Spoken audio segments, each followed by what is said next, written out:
C'est la dernière capsule du cours d'alliage léger pour la session. Donc, une toute petite capsule qui va compléter le sujet d'étude pour le cours d'alliage léger non ferreux pour la session d'automne. Ça va compléter aussi en même temps toute la matière qui va être étudiée pour l'examen synthèse. Donc, ce dernier chapitre-là est différent de tous les autres qu'on a vus juste avant et pendant tout le long de la session. Donc, c'est un chapitre qui va, je pense, montrer quelques outils ou mettre en contexte les différents matériaux qu'on a vus dans le cours. Vous montrer en même temps au passage qu'il existe quelques, ben, justement, je parlais des outils, donc des outils ou des lignes directrices, si on peut dire, qui peuvent nous aider à faire un choix éclairé de matériaux dans un contexte de conception, d'assemblage ou encore dans un contexte de remise en question sur des matériaux utilisés à l'origine pour une application donnée et qu'on envisage remplacer pour toutes sortes de raisons. Donc, choix des matériaux, c'est le chapitre qui va clore la session. Je vous présente ici la représentation d'un philosophe grec qui a cité plusieurs phrases, mais entre autres une qui est intéressante là, dans le sujet qui nous préoccupe dans le chapitre-ci. C'est que lui, il a déjà dit que les matériaux sont indifférents, mais l'emploi qui en est fait, par contre, n'est pas sujet d'indifférence.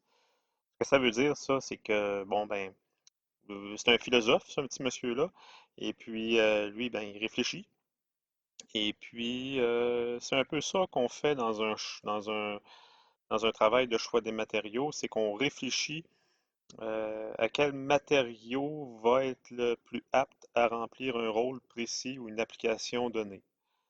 Donc, les matériaux comme le bois, la brique, les céramiques, le fer, l'aluminium, ben, ça n'a pas de sens. Ces matériaux-là, autrement dit, sont indifférents jusqu'au moment où on décide de les exploiter ou de les utiliser pour remplir un rôle précis qui va assurer à nous, êtres humains, une meilleure qualité de vie, un certain confort, donc, et tout ça de manière la plus sécuritaire possible. Donc, ça, c'est pas indifférent. Donc, on va réfléchir un petit peu à- au fait que lorsqu'on veut choisir des matériaux pour remplir un rôle, ben, il faut considérer plusieurs aspects pour faire en sorte que le plus possible, on va essayer de tendre que le matériau choisi soit le plus apte en vertu de différents critères à remplir le rôle auquel il est destiné. Voilà. C'est pas d'hier que les humains utilisent des matériaux pour améliorer leurs conditions de vie. Vous savez qu'on a déjà retrouvé à travers les activités archéologiques des outils utilisés par l'homme il y a plusieurs milliers d'années. Le premier matériau que l'homme a utilisé pour la chasse, entre autres, les pointes de flèche en silex. Donc, la silex est une pierre qui a la particularité d'être très fragile, mais aussi qui se travaille quand même assez bien. Donc, les humains de l'époque euh, cassaient la pierre ensemble et provoquaient enlevaient des fragments de roche pour obtenir des bords très coupants, qui pouvaient être très efficaces comme pointe de lance ou de flèche afin de mieux réussir à obtenir à tuer des proies. Donc, on pourrait faire en sorte que la roche, la pierre de silex, a été vraiment le premier matériau technologique utilisé par l'homme. Ce qui est mentionné dans la phrase que vous voyez à l'écran, c'est que donc il y avait abondance de matériaux de la pierre de silex. Aujourd'hui, ben, on est parti de la pierre de silex pour déboucher sur une infinité de matériaux différents. Donc, on recense au niveau des aciers des centaines d'aciers différents, des milliers de matières plastiques. Il y a des dizaines d'alliages d'aluminium, il y a des dizaines d'alliages de cuivre. Donc, c'est vraiment très, très Le monde des matériaux est très, très vaste aujourd'hui.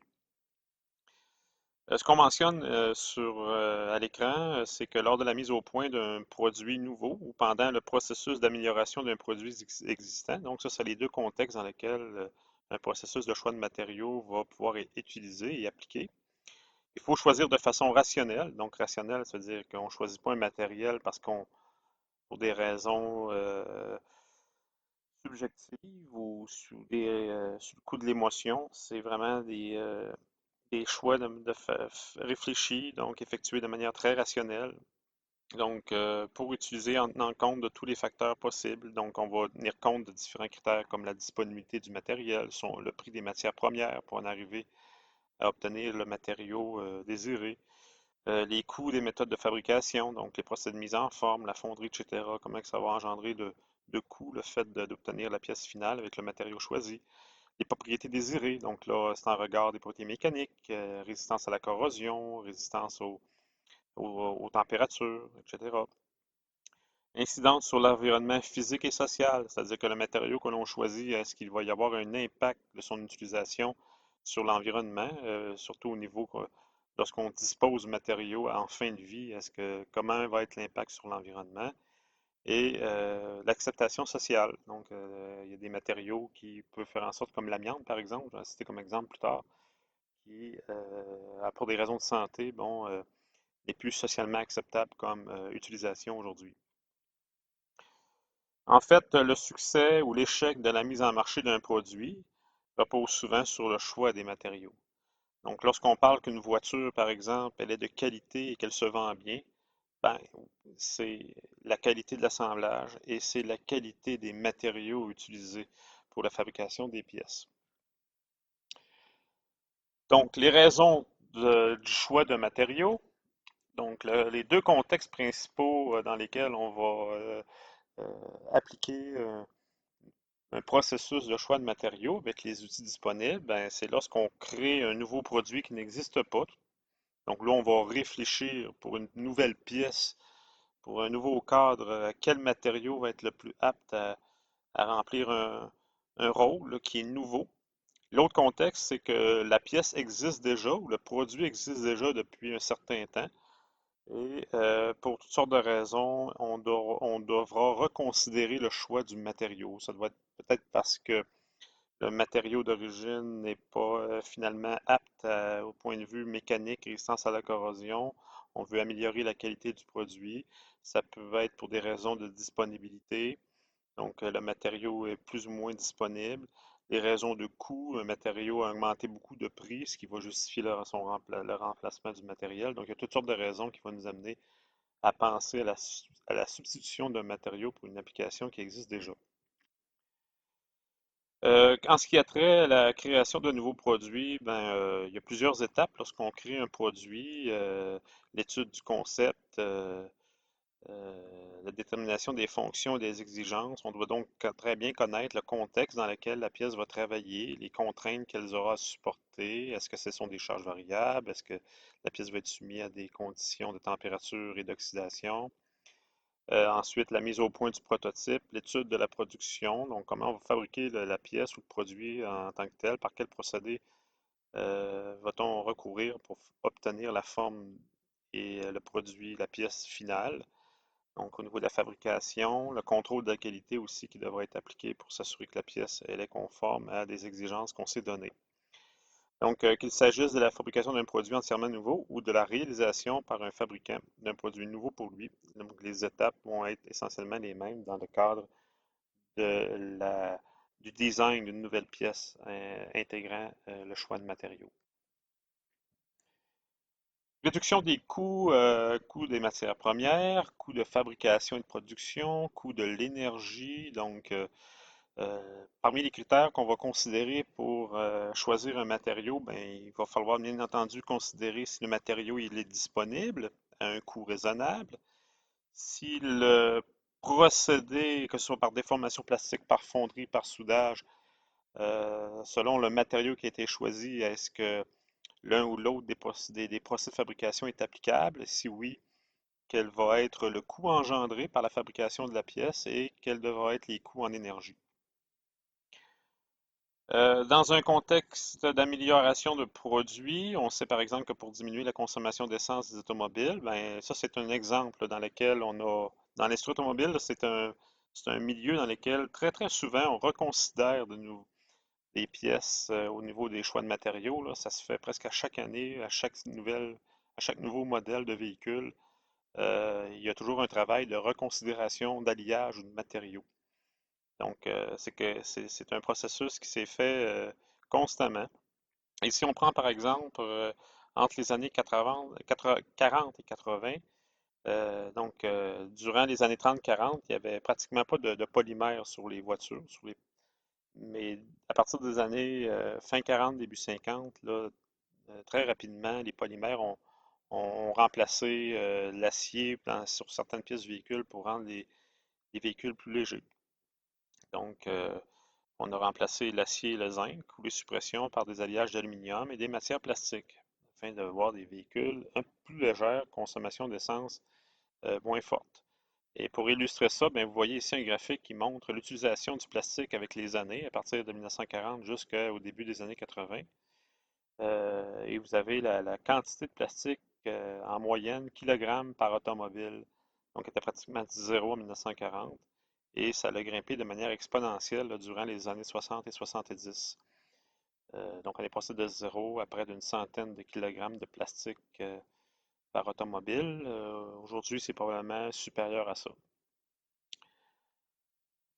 Donc, on s'emploie aussi souvent à améliorer un produit déjà existant en cherchant à augmenter sa fiabilité et sa longévité. Donc, dans le cas du plastique, c'était pour la légèreté, mais on peut aussi, comme je le disais tantôt, décider de remplacer une pièce parce que la pièce se brise trop souvent ou le problème de fiabilité. Mais à ce moment-là, on va reconsidérer le matériel, choisir un nouvel alliage ou un nouveau métal pour obtenir une plus grande fiabilité, une plus grande longévité. Donc, c'est sûr que pour y parvenir, ben, on va utiliser des outils, l'analyse des ruptures, l'analyse des fréquences de défaillance en service, et c'est là-dessus qu'on va se baser là, pour justifier finalement un remplacement de matériaux pour une application donnée qui manque de fiabilité. Et on souligne aussi que le meilleur laboratoire d'essai d'un produit demeure toujours son utilisation normale. Donc, c'est le vrai contexte, autrement dit, là, on peut réussir à avoir certaines informations en simulant des conditions d'utilisation d'une pièce en laboratoire, mais il y a rien de tel que la vraie vie ou la, la vraie mise en contexte là, pour tester un matériau, le comportement d'un matériau. Un exemple d'exigence nouvelle, comme par exemple au niveau environnemental, ben, les pipelines,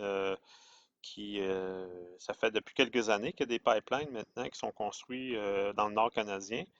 Donc avant, la majorité des pipelines étaient situés dans des endroits du monde qui étaient vraiment quand même assez chauds, comme en Arabie Saoudite, en Asie.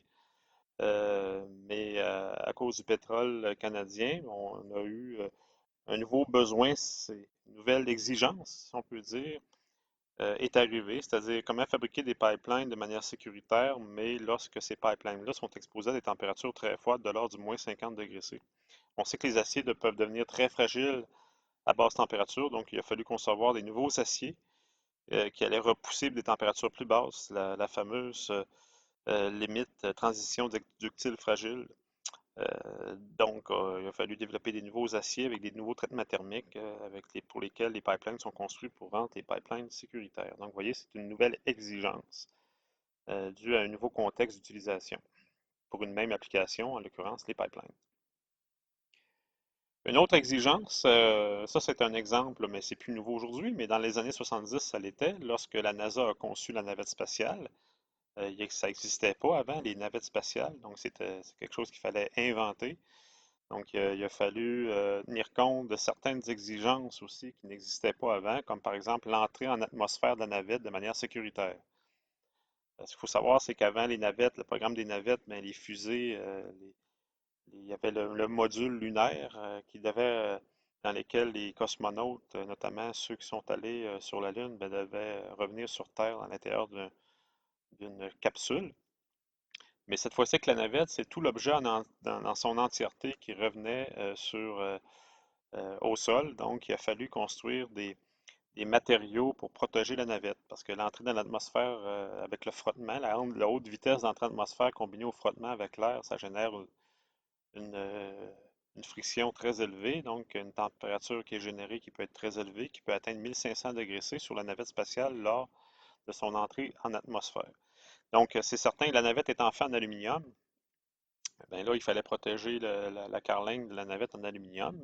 Fait que la NASA a dû concevoir ou inventer des nouveaux matériaux, une céramique qui devait être capable de supporter de telles températures afin de protéger la carlingue et la navette. La navette, elle, qui était faite en aluminium, dont la température ne pouvait pas dépasser 175 degrés C. Donc, parce qu'au-delà de ça, la navette commençait à perdre sa résistance mécanique. On sait que l'aluminium peut survieillir très rapidement. Donc, à 175 degrés C, la limite élastique commence à baisser. Donc, ça, c'était une nouvelle exigence, complètement nouvelle. Donc, il fallait en même temps que le revêtement, non seulement il fallait qu'il soit très, très réfractaire, mais qu'il conserve sa résistance mécanique à haute température et qu'il soit aussi léger. Donc, avec une faible masse volumique et qui adhère solidement au fuselage d'aluminium de la navette. Donc, vous voyez ici une image de la navette dans son entrée dans l'atmosphère, toute rouge, avec la friction, et une des briques qui servait à protéger le dessous de la navette lors de son entrée en atmosphère. Donc, évaluation des besoins. Ça, c'est une étape qu'il faut très bien connaître afin de faire en sorte que le matériau choisi soit le meilleur. Donc, on doit l'évaluer au maximum. Quel est le rôle précis de la pièce? Quelle fonction elle doit remplir exactement? Et on pourrait classer les évaluations ou les exigences à quatre niveaux, quatre types d'exigences. Il y a les exigences fonctionnelles. Donc, autrement dit, ça veut dire quoi? C'est que quelles sont la résistance mécanique, par exemple, que la pièce doit avoir? Est-ce que la pièce doit être légère? Quelle est la masse volumique tolérée, le maximum toléré? Est-ce que la pièce doit avoir une certaine résistance à la corrosion? Est-ce que la pièce doit résister à des hautes températures? Donc, c'est ce type d'exigence-là dont on parle lorsqu'on parle d'exigence fonctionnelle. Qu'est-ce qui va faire en sorte que la pièce va pouvoir, au niveau propriété, être capable de remplir le rôle auquel elle est destinée compte tenu du contexte et de l'environnement auquel va être exposée la pièce. Le deuxième type d'exigence, c'est technologique. Donc, ça veut dire quoi? C'est est-ce que la pièce, on va être capable de la fabriquer? Et si oui, par quel procédé? Et selon les caractéristiques du matériau, quel type de procédé est utilisable pour en arriver à fabriquer la pièce avec la forme exigée? Donc ça, c'est les exigences technologiques. Donc c'est en lien avec la fabrication. Donc les exigences fonctionnelles, c'est en lien avec l'application de la pièce, d'un coup qu'elle est fabriquée, quelle propriété elle doit avoir. Et les exigences technologiques, c'est en vertu par exemple, le point de fusion du métal ou est-ce que le métal il est ductile, le matériau est ductile ou pas.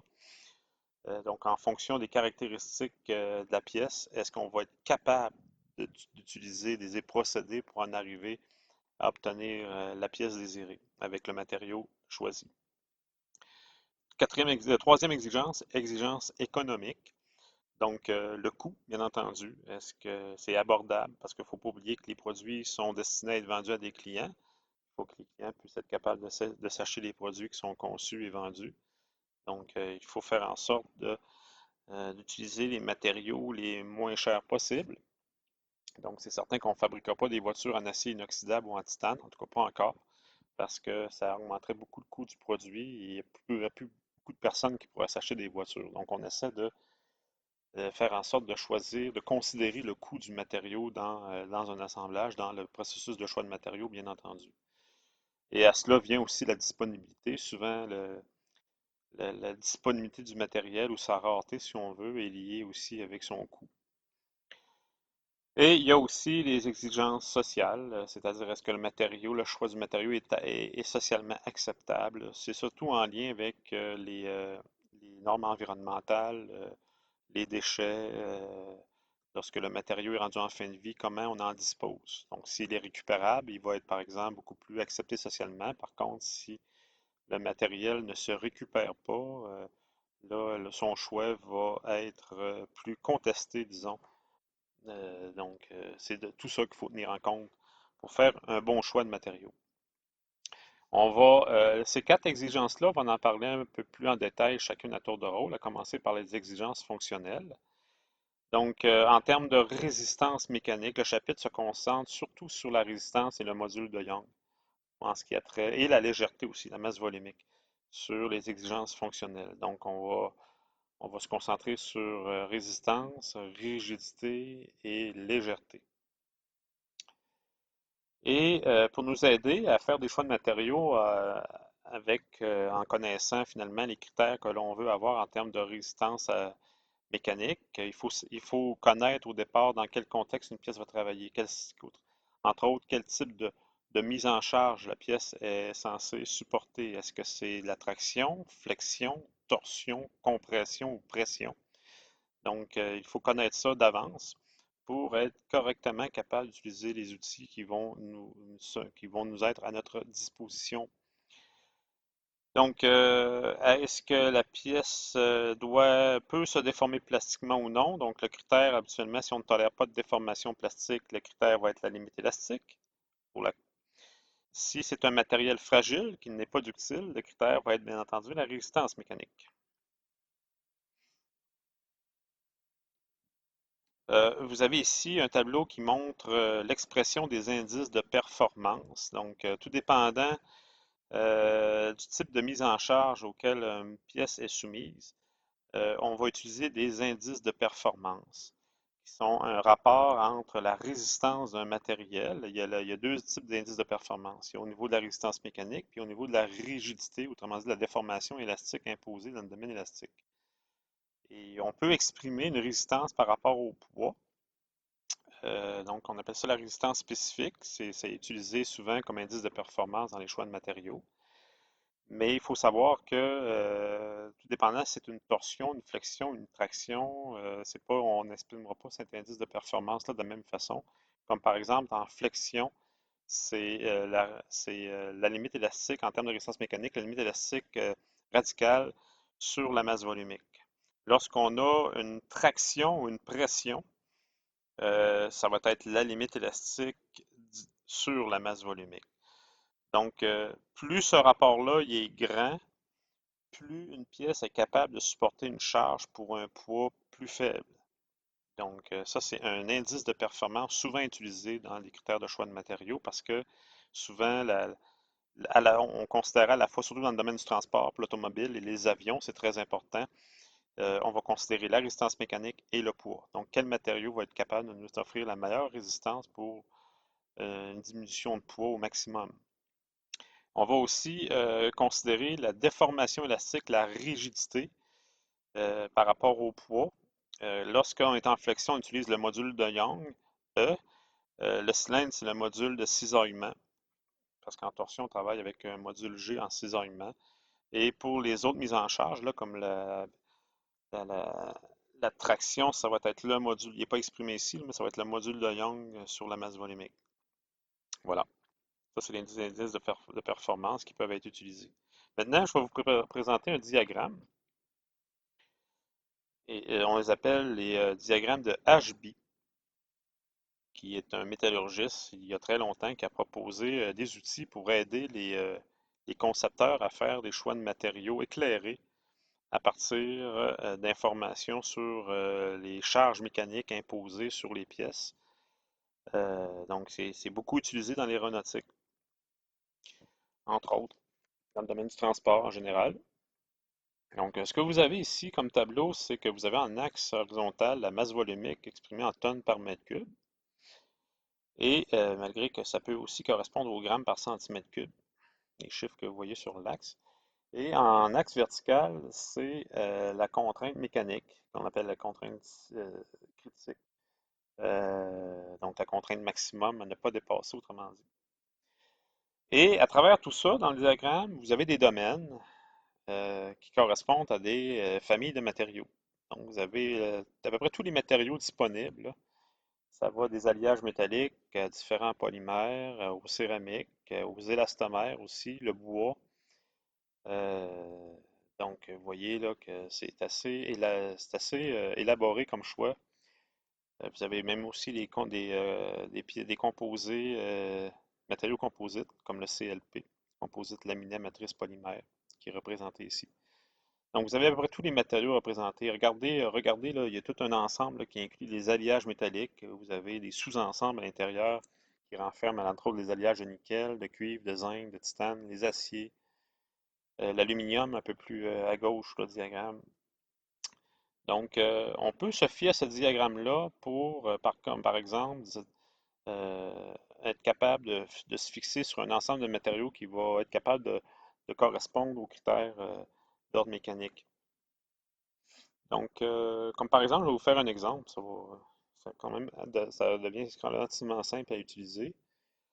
Comme par exemple, si on veut comme critère que la résistance soit au moins égale à 100 mégapascales du matériel, mais qu'en plus un matériau, sa masse volumique de ne pas dépasser 3 tonnes par mètre cube. Donc, c'est une exigence le genre d'exigence qu'on voit souvent dans l'aéronautique.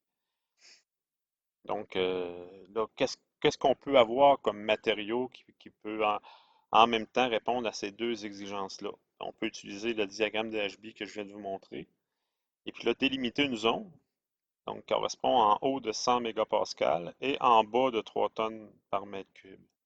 Et voyez là, tout ce qui est en vert, en carré, ça regroupe les différents matériaux qui peuvent répondre aux exigences. Vous remarquez que ça inclut les alliages aluminium, tout juste par contre, donc à l'extrémité droite en bas du carré vert. Donc, donc, normalement, on retrouve beaucoup l'aluminium là, dans la fabrication des avions. Donc, mais il n'est pas le seul. Il y a aussi beaucoup les matériaux composites. Il y a des alliages de magnésium aussi qui sont là. Il y a même des poteries, le verre, une partie des céramiques, euh, carbure de silicium. Donc, vous voyez qu'il y a différents matériaux.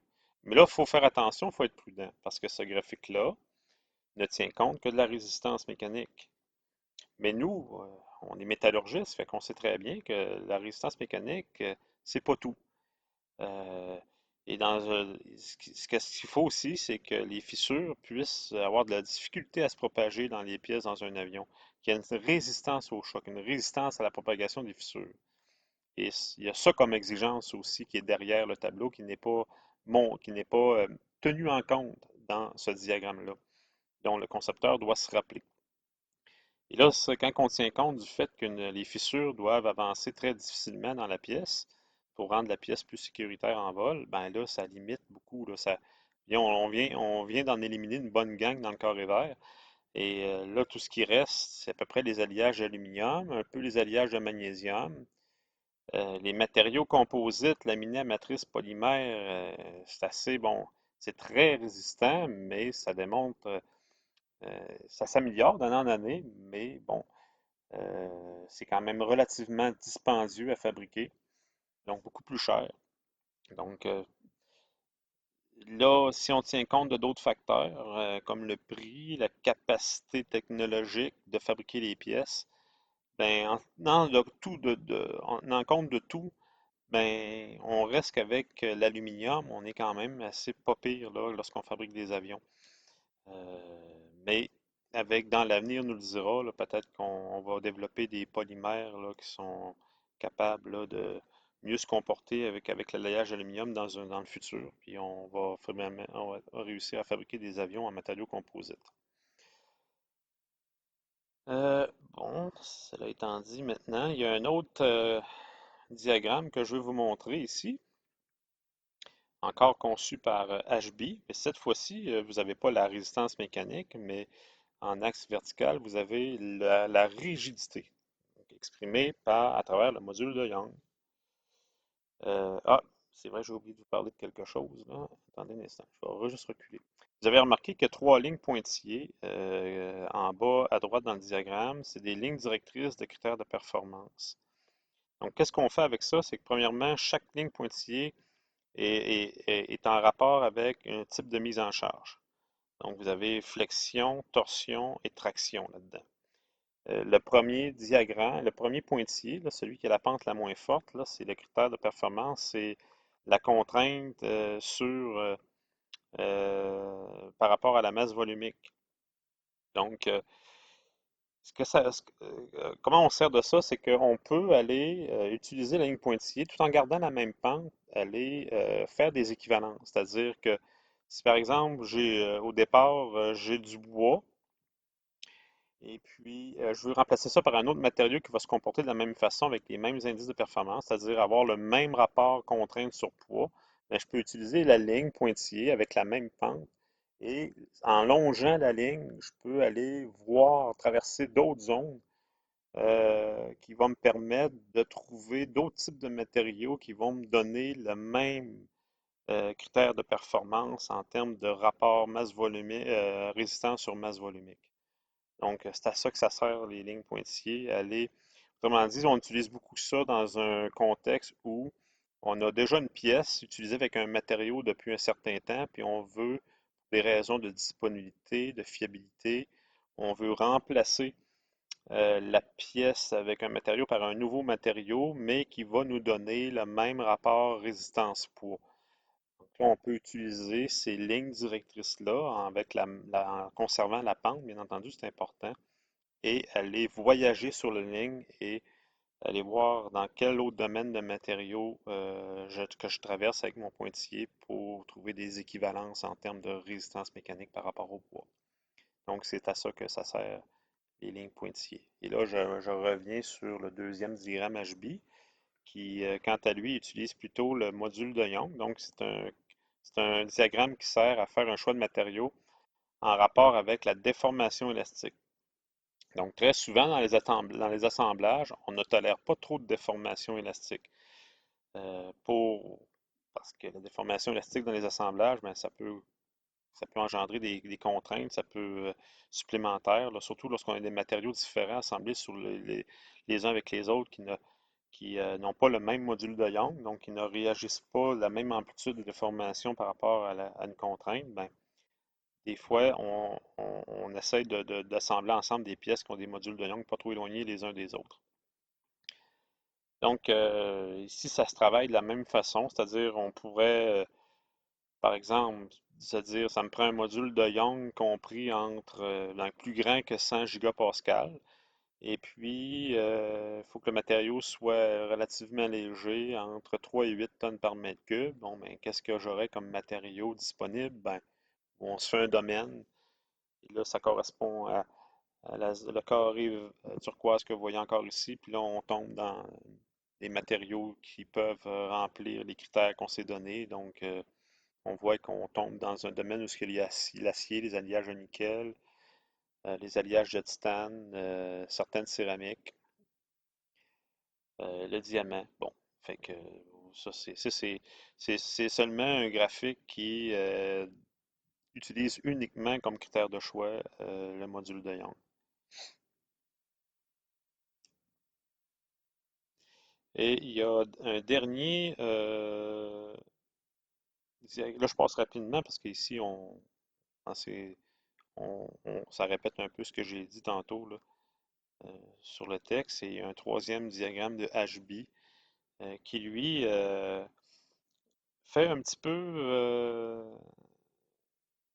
le mix des deux premiers, c'est-à-dire que sur un axe, on a le critère de performance rigidité sur la masse, module de Young, sur masse volumique, et en axe horizontal, on utilise le critère de performance de résistance mécanique sur la masse volumique. Donc, autrement dit, là, c'est qu'à la fois, à la fois, on va être capable de faire un choix de matériau en rapport avec sa rigidité et sa résistance et son poids, tout en même temps. Voilà. Lui est un petit peu plus complexe à utiliser. Je n'ai pas d'exemple à vous donner avec celui-là, hein. On voit que les métaux, là, ils sont pas mal regroupés au même endroit, là, les alliages aluminium, le magnésium, le zinc, le cuivre. Voilà. Et vous avez les céramiques qui sont dans le côté supérieur droite du graphique, ce qui nous montre que les céramiques, là, sont- en vertu, autrement dit, les céramiques, ils sont plus performantes en termes à la fois de résistance et de module de Young par rapport au poids que les métaux. Sauf que là, il faut faire attention parce que lorsque la résistance au choc devient un critère, ce qui est très souvent le cas dans les assemblages, c'est là que les céramiques là, perdent beaucoup de terrain par rapport aux alliages métalliques au niveau de la résistance au choc. Donc, soit dit en passant, là, c'est avec ce genre de choses-là, vous savez qu'aujourd'hui, les bâtons de hockey ils sont faits en matériaux composites. Ils ont été longtemps fabriqués en bois. Ensuite, il y a eu la mode avec les alliages aluminium pendant une trentaine d'années. Et puis maintenant, c'est les matériaux composites là, qui ont remplacé l'aluminium dans la fabrication des bâtons de hockey. Et la raison, c'est que donc, les matériaux composites, ben, ils sont à la fois, ils démontrent quand même une grande résistance mécanique, une grande rigidité. Donc, vous voyez le CLP, là, ça fait partie des bâtons de hockey sont fabriqués avec des matériaux là, qui sont toute la zone, la grande bulle hachurée, foncée, là, elle grimpe jusqu'à 1000, euh, au chiffre 1000 sur la résistance spécifique et jusqu'à 100 pour le module spécifique. Si vous comparez avec l'aluminium, donc l'aluminium, il est plus bas que ça, là. Il est en bas il est autour de 20 à peu près 40 en module spécifique de Young. Et puis sa résistance spécifique, tout dépendant des alliages. Mettons, on prend l'alliage le plus résistant d'aluminium, là, légèrement au-dessus de 100. Et on comprend pourquoi que maintenant, ce sont les bâtons de hockey sont faits en matériaux composites parce que on est allé, vous voyez que là, c'est une échelle logarithmique, là. Il faut comprendre aussi que c'est une échelle logarithmique. Donc, on va chercher beaucoup plus de modules de Young et de résistance par rapport au poids avec les matériaux composites par rapport à l'aluminium. Donc, ça a été probablement un outil qui a été utilisé pour justifier l'utilisation. Sauf que les deux gros désavantages en rapport avec les bâtons de hockey aujourd'hui, c'est le coût.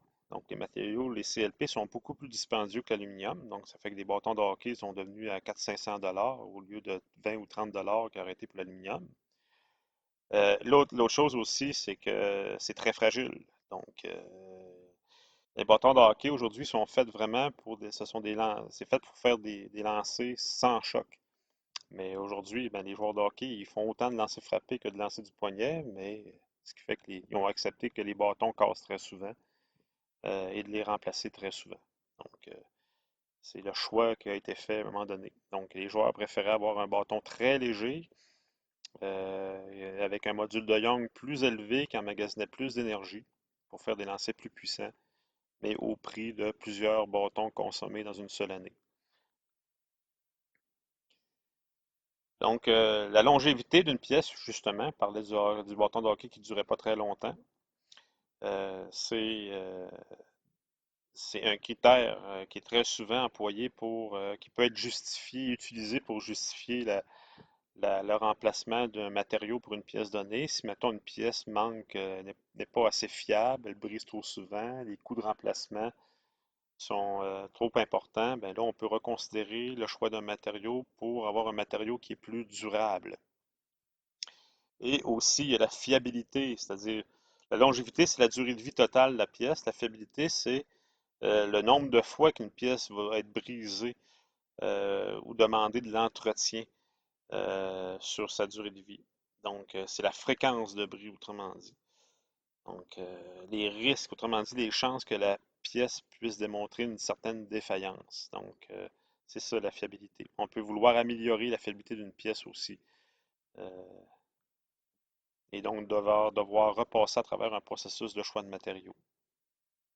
Donc, une défaillance, c'est quoi? C'est consiste en toute modification des propriétés du matériau en service qui rend celui-ci inapte à remplir les fonctions auxquelles on l'avait destiné. Donc, ça peut être à cause de la corrosion, à cause des changements au niveau de l'environnement, la température, au niveau que le matériau lui-même il a évolué avec le temps qui fait que sa résistance mécanique est devenue plus faible. On pense tout de suite à l'aluminium qui est en état de survieillissement. Ça peut être aussi à cause d'une usure, les pièces qui use sur un assemblage mécanique qui va user soit avec l'environnement ou soit avec une autre pièce auquel elle est assemblée. Une déformation permanente due au fluage ou une surcharge, la corrosion, la rupture sont des exemples de défaillances qui peuvent abréger la durée d'utilisation d'une pièce. Donc, la fiabilité, c'est un critère essentiel dans les industries où tout incident peut avoir des conséquences dangereuses. L'industrie chimique, nucléaire, par exemple. On a aussi à penser dans le domaine de la construction aéronautique, les avions, bien entendu. Mais ça peut être aussi dans le domaine des produits de consommation courante, freins d'auto ou peu importe. De plus en plus, les consommateurs exigent des produits de qualité. Ça, maintenant, aujourd'hui, c'est plus ou moins vrai. Là, il y a eu une évolution. Moi, je suis assez vieux pour m'en souvenir, là, durant les années 80. C'est dans la décennie sur laquelle, là, les années 80, 90 aussi, là, ces deux décennies-là, ça a été les décennies de l'amélioration. Donc, on est parti là, des années 70 où là, dans beaucoup de domaines, c'était un peu broche à foin, comme on dit, là. Et là, au niveau, je pense particulièrement au domaine de l'automobile, là, où la qualité des autos, là, vraiment, là, ça a fait un bond extraordinaire là, durant entre 1980, disons, et l'année 2000 à peu près. Donc, la qualité des matériaux, il y a eu les certifications ISO 9000, etc., là, qui sont arrivées. Donc, et là, on sentait là, que les objets étaient de très plus grande qualité qu'avant. Mais là, depuis quelques années, là, je dirais depuis une quinzaine d'années à peu près, là, on est retombé dans un processus où la qualité là, s'abaisse d'année en année, là, ce que je remarque là, au niveau de plusieurs produits de consommation. Donc, on n'est plus. J'imagine que c'est des cycles, là. À un moment donné, ça va reprendre à la hausse, là, probablement. Donc, voilà. Au niveau donc, à chaque stade de la fabrication, des défauts peuvent apparaître dans le matériau. Donc, au niveau quand on fabrique, il n'y a pas seulement pendant l'utilisation que des défauts qui peuvent apparaître ou que les pièces peuvent monter de défaillance. Il y a aussi des défauts qui sont engendrés par les procédés de fabrication qu'il faut contrôler et éliminer le plus possible pour pas qu'on se retrouve avec des pièces qui manquent de fiabilité. Donc, et voilà. Il y a aussi la question de la compatibilité. Donc, quand on fait un choix de matériaux, quand on veut remplacer une pièce donnée dans un assemblage mécanique, il faut aussi se poser la question, est-ce que le nouveau matériau va être compatible avec les autres pièces faisant partie de l'assemblage? Donc, deux pièces faites de matériaux différents doivent pouvoir fonctionner normalement sans qu'une défaillance imputable à la présence simultanée de ces deux matériaux se produise. Donc, il ne faut pas que le nouveau matériau puisse détériorer une autre pièce à proximité dans l'assemblage ou, à l'inverse, que le nouveau matériau peut être victime d'une détérioration due à la proximité d'une autre pièce dans l'assemblage. Donc, qu'est-ce qui peut causer ça? Bien, des coefficients de dilatation trop différents d'une pièce à l'autre peuvent par exemple provoquer l'apparition de contraintes imprévues, des déformations inacceptables. Deux pièces qui frottent ensemble, l'une contre l'autre, peut entraîner une usure prématurée de l'une d'elles, la moins dure en l'occurrence, ou même un grippage, c'est-à-dire que les pièces restent coincées lorsqu'on a mal choisi les matériaux. Il faut éviter la corrosion galvanique. C'est un phénomène de corrosion qui, qui, euh, qui est causé par deux pièces en contact l'une sur l'autre, deux pièces trop différentes. Donc, chez les métaux, on voit souvent ça, là. Tant que si vous assemblez de l'acier avec de l'aluminium, ben, ou du cuivre, pire encore, du cuivre en contact avec de l'aluminium, ben, le métal le plus facilement oxydable, il va se corroder beaucoup plus vite. On appelle ça la corrosion galvanique. Il ne faut pas négliger la biocompatibilité d'un matériau qui doit être implanté dans le corps, mais ça, c'est des situations très spécifiques, là, d'où l'utilisation du titane là, pour faire des implants pour le corps. Donc, ça aussi, c'est un, c'est un exemple de compatibilité. On avait parlé des exigences, il y en avait quatre. Là, je viens de compléter sur les exigences fonctionnelles. Maintenant, les trois autres exigences que j'avais énumérées tantôt. Exigence technologique, ben c'est ça, je l'avais dit tantôt, c'est la capacité de fabriquer la pièce. Donc, par exemple, si on choisit de la céramique, ben, il faut penser que la céramique, si je veux faire une feuille de céramique, ben, il faut que je pense que je ne serai pas capable d'utiliser le laminage. Je ne serai pas capable d'utiliser aucun procédé de déformation plastique puisque le matériau que j'ai choisi ne, ne- ne se prêtera pas à ce procédé de mise en forme-là. Je vais seulement devoir utiliser la fonderie, parce que la céramique se fond, et essayer d'aller obtenir la géométrie que je veux par un nombre de procédés limité. Bien entendu, aussi, on ne peut pas assembler ensemble la céramique par soudage. Donc, si j'ai besoin d'assembler des pièces en soudant, ben, il faut que le matériel se prête au soudage. Donc, c'est de ça dont on fait référence quand on parle d'exigence technologique. La capacité de faire la pièce par les procédés disponibles.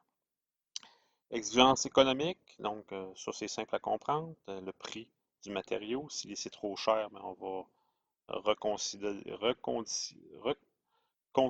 le choix du matériel. Et finalement, l'exigence sociale. Tantôt, je parlais de l'amiante.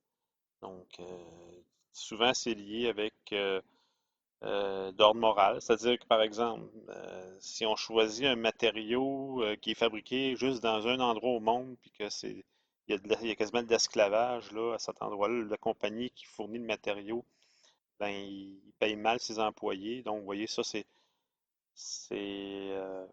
des raisons morales de ne pas choisir le matériau. Ça peut être des raisons environnementales ou même légales ou politiques. Donc, il y a ça aussi qu'il faut tenir compte dans les choix de matériaux. Et voilà, ça va clore pour le chapitre sur les choix de matériaux et en même temps aussi pour la session.